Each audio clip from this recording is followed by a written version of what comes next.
Hi, congratulations on your new RV. We're really excited for you. Please make sure before you're signing that you bring the following items with you. If you're a cash buyer, please make sure that you bring a cashier's check, no personal checks at time of signing, or you may bring actual cash. If you're a finance customer, please make sure that you bring proof of insurance listing your specific lien holder. If you need that information, please call us ahead of time. Also, make sure that you bring all valid driver's license of all persons that will be listed on the title. If you have a trade that you're trading in with us, please make sure that you bring your 10-day payoff as well as your title and all persons who will be listed on the title of that trade. Arrive 30 minutes early before your appointment time so we can properly inspect your unit, and also make sure that you have the fridge on and running prior to arrival. If you have any questions, please feel free to give us a call at 810-686-0710. Thanks so much. Have a great day. Hello, this is Mike with TradeWinds RV Center, here to congratulate you on your Sunnybrook Raven 3250 RE fifth wheel. I'm here to walk you around it, show you how to use a few things to get the best out of your camping experience. Let's start by talking about arriving at the campsite and a few things to take into consideration when parking. On your campsite, there's plenty of room for that slide and your awning. On your off campsite, you got a couple slides to leave room for. But I also want you to think about where your power and water connections are going to be. Your power is going to plug in right here in front of the slide, and then your water docking station is going to be right here. So park accordingly so you can utilize the facilities at the campsite. Once you arrive, unhook our hitch. Come on up here and use our landing leg controls here to extend or retract. Okay, you got your vehicle up out of the way. If your vehicle's up out of the way, go ahead and use these to level your unit out. Once we got our unit level, we're going to come around back, put down our stabilizing jacks. Got power stabilizing jacks here on the rear. You get in there, hit extend, gotta run these down. I'm going to recommend stabilizing jack pads. Jack pads are going to protect the feet of these stabilizing jacks from dirt and debris and hot black top in summer. Better distribute the weight. Get a couple of them from our stores with 10% off coupon. As you see, these will run themselves down one at a time sometimes. Get them stabilizing pads down underneath these, and then we're only going to run these down until they're taut. Remember, our unit's already already level. All we're trying to do at this point is stabilize it. So once you got unit level, put your jack pads down. Again, run these down just until it feels like it's going to start lifting the unit. Once it does, go ahead and stop. Got our unit level and stable, we can hook up our power and water. So again, you got this big long 50 amp cord. Plugs into the side here. The way they go in now is it will go straight on and turn to the right. At the end of that 50 amp service, should you need to, there is a 50 to 30 amp dog bone, and then a 30 to 15 amp should you need to plug into a 110 somewhere. Got your power hooked up, hook up our water. Up here in this docking station, they made it real simple. A couple different ways to set this up. Our water's all going to go in over here, and here's where we're set up. We've got normal, tank, and city. At campsites, we're going to hook up the city water connection. First and foremost, water pressure regulator. This water pressure regulator is going to reduce water pressure to 40 to 50 psi, protecting the line in the unit. If you don't know what the water pressure is at different campsites, so always use these. Hook that up. Hook up your hose. Don't turn your hose on yet. Come over here to your hot water heater and make sure your drain plug is turned all the way to the right. If you turn this to the left, that will open that up to drain. We want it turned all the way to the right. Then you can go ahead and turn that hose on. Now after that hose has been on for a few minutes, I want you to go inside and deploy your slides. You can open up your slides because your unit's already level and stable. get your slides opened up. Get in there and open up all your water taps. Get all your water lines opened up. Get a nice steady flow of water going through them. Once you got steady water going through them, you'll know that your hot water heater is full, and then you can turn that on from indoors. Now let's say we're going to go camping and we're going to go boondocking. Well, in that case, we're going to go 2 steps. We're going to start by turning this to tank fill. Turn that to tank fill. Fill it up in the same spot. This time you're going to want to go on the inside and watch your tank fill up. Watch your fresh tank. As it fills up, there's an overflow valve right here. Once it's full, go ahead and remove that hose, put your cap back on, and then turn this up to normal. And then whenever you want to utilize that water pump, or that water, you'll turn on your water pump. Don't turn on your water pump when hooked up to city water that's already pressurized. Remember, tank fill, and then turn to normal, and then turn your water pump on. Alright, we're all set up with power and water. Let me go ahead and walk you around the rest of the unit. Continuing here in the docking station, you do have a hot and cold shower here, couple 110s, cable for the park. You can plug in a satellite here, old TV lines, sewer flush. We'll talk about that when we dump our black and gray tanks. Again, our water connection. And this is where you're going to want to go ahead and open this up and run your water lines up through here so you can close this compartment for use. In that front storage compartment, you got your battery disconnect. That would disconnect all the battery power to the unit. That'll come important later when I talk about your carbon monoxide and propane detector. Speaking of battery, check your battery post now and then. Make sure those haven't wiggled loose going down the road. Again, over here on our off-camp side, our hot water heater. Down below, it's a flue for our furnace. 2 things on that. 1, make sure it's never blocked.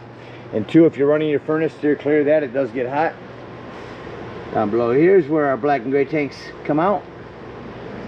Again, your power connection. It's a vent for your microwave. These are both access to the back of your fridge. Underneath the slide, up underneath there's a fresh water drain. It'll be easier accessible when we close our slide. You got a ladder, utilize it. Go up there, check the seams of your roof, caulk as needed with recommended RV roofing caulk. Do have a new spare tire back here. I recommend getting a cover for it to keep it from dry rotting on you. Over on our campsite, again, our stabilizing jacks. I want to mention something on your stairs here. You want to make sure your exterior door is all the way open when bringing these up or down. Otherwise, this piece will catch on your door. This will help hold your door open. Other side of your pass-through storage. And up here is going to be your propane. It is on a regulator. Lefty-loosey to open. Turn it toward the tank you wish to be using. It does have an automatic cross switchover. I recommend using 1 tank at a time. That way you know when you're low, when 1 tank is ran out.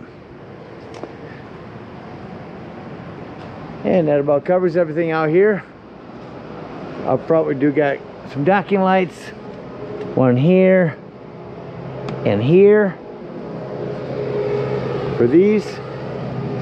And again, our landing leg controls.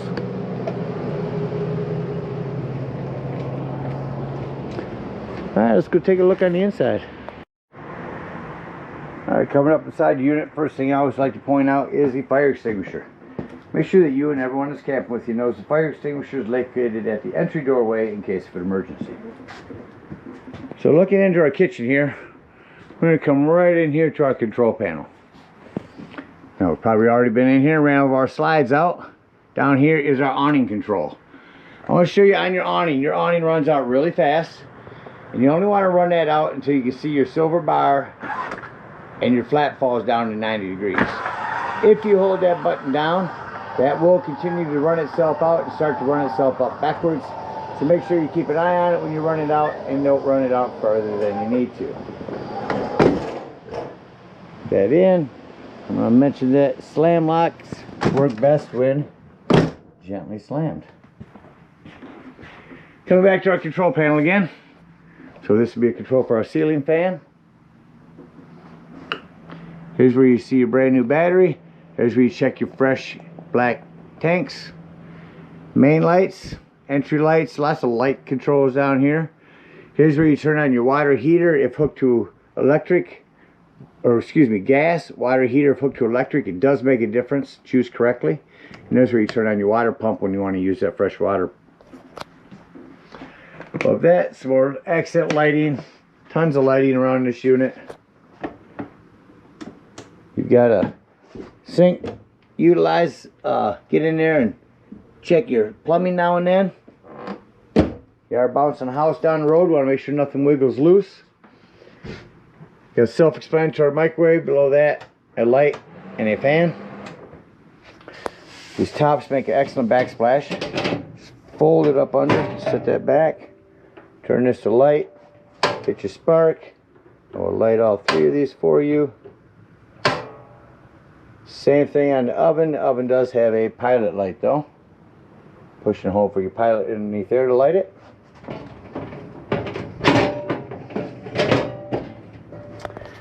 On your automatic fridge, go up top here, turn that on. Auto means when you're plugged in, you're running off electricity. As soon as you unplug, you're on gas. Or lift that up and now you're strictly on gas. Over here, 1 through 5, 5 being the coldest. Shut that off.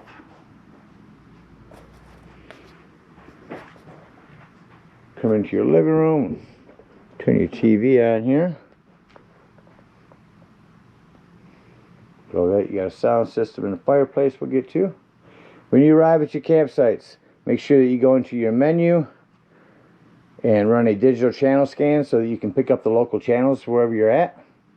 You the benefits you deserve. Who understands the physical Below that is sound system. A little different to me. Let's see what we got here. There's our radio. 3 zones of speakers. Okay, C is outside. Living room, front room. Turn them all on. Let's see what kind of modes we got. We got DVD, AM, FM. Looks like it was before Bluetooth. Down below that is our fireplace. Put this top down. Turn that on. Turn your flame on.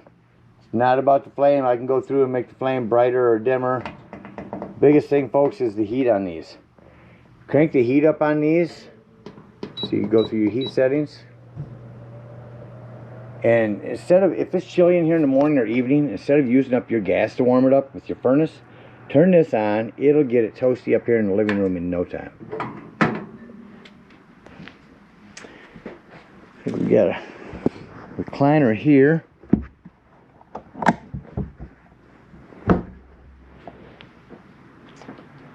Dinette. Lighting above that. Lots more lighting here. A lot of individual lighting throughout the unit.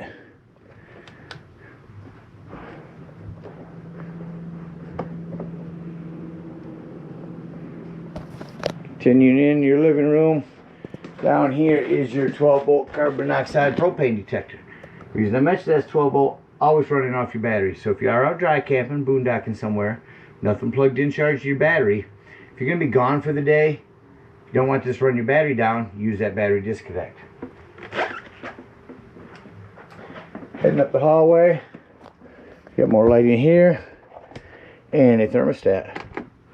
Go ahead and turn the AC on here. Get that crank up. Shut your AC off. You'll notice that'll shut off quickly. And turn your furnace on.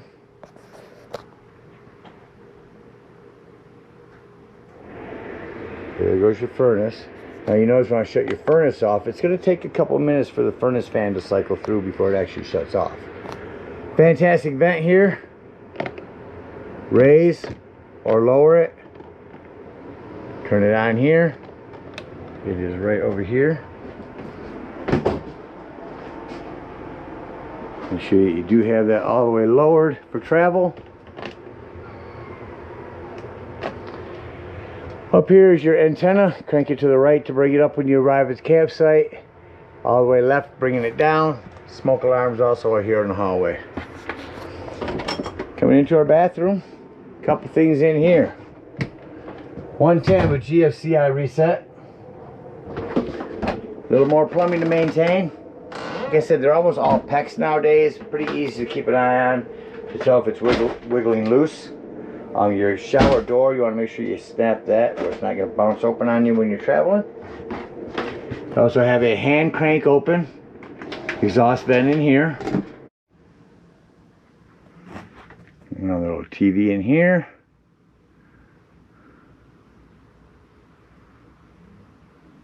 Should have working. Your channel up.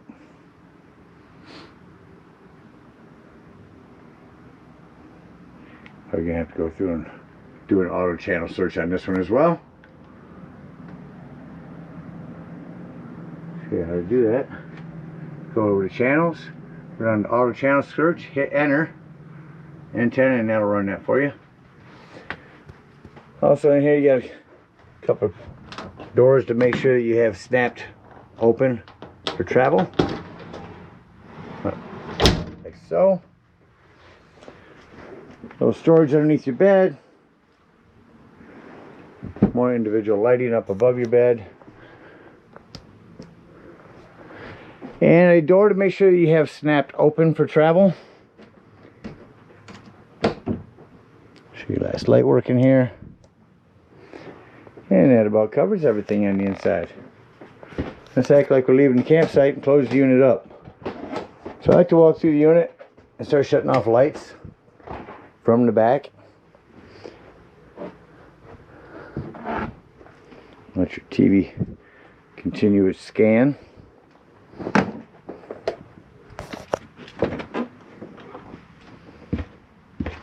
Walk up front here. If I shut off all my lights, I can now see all the individual lighting I need to walk through and shut off. Do that real quick. Now that I've walked through and shut off all lights except for what can be controlled from here, I'm going to say doors and drawers. Walk through your unit, make sure all doors and drawers are closed. Nothing's going to impede your slides from coming in. Come to our control panel. Same thing up in our bedroom, make sure we put everything away, nothing's getting in the way of our slides. We can hit slide in. As you go 1, 2, 3 on the way out, I'm going to go 3, 2, 1 on the way back in.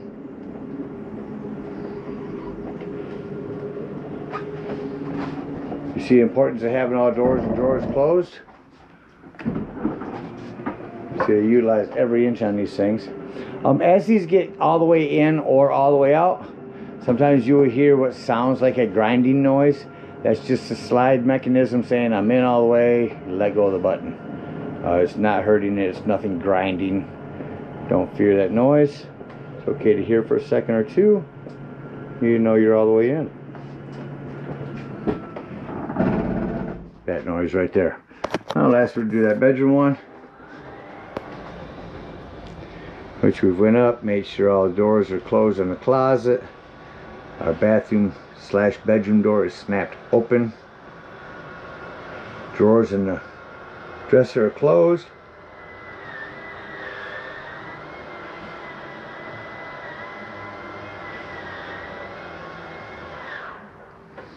Shut off our light and exit the unit. Exiting the unit again. We want to make sure this exterior door is all the way open so this don't catch. Lift these steps up. Set them inside. Turn this handle here. That'll help lock that in there. Now before you leave the dump station, I say that in case you want to go inside and check the levels of your tanks while you're dumping. Before you leave the dump station, lock and deadbolt this door, lift, and turn this handle. Alright, if we are out boondocking, I'm going to come back here, hit retract, bring up our stabilizing jacks, come around here, and dump our fresh water drain. Right there. When that drain is done, hook up your hitch and head on home. If we're at a campsite, we're going to unhook our water, our cable, our power, bring up our stabilizing jacks, hook up our hitch, and head on up to the dump station. Now at the dump station, park accordingly. Your dump is going to be about 5 feet in front of your tires, and you got a 10-foot hose comes with your convenience pack. Once you arrive, remove your dust cover, hook this up, and we're going to start by pulling our sewage holding tank. That's going to be your black tank, they call it. When it sounds like that's no longer draining, go inside, make sure your black tank is empty. If it is empty, come back out here, leave this handle open. Grab your hose at the dump station and hook up to this sewer flusher. Again, emphasize with that handle open, turn that hose on, that's going to wash all that nastiness out of your black tank. When that's done, remove that hose, let that run for a good 5 minutes. Make sure all the washout that you just put in there has drained. When that's drained, close this, pull your front gray tank, your wastewater. These are going to be cleaner waters, just take your showers. When that one's done, close that one and pull this one. When that's done, if we're done camping for the season, and we want to get all the stagnant water out of our hot water heater, come up underneath here, open that drain up, lefty-loosey, lift up on this pressure release valve, and it's going to go ahead and dump all your hot water as it is now. When that's done, take that gray sewage holding tank, or gray tank handle, close that, remove your sewage hose here, and come back and conveniently and sanitarily store it in your bumper. Again, to thank you guys so much for your purchase. Hope you enjoy this Raven for many years to come. Happy camping.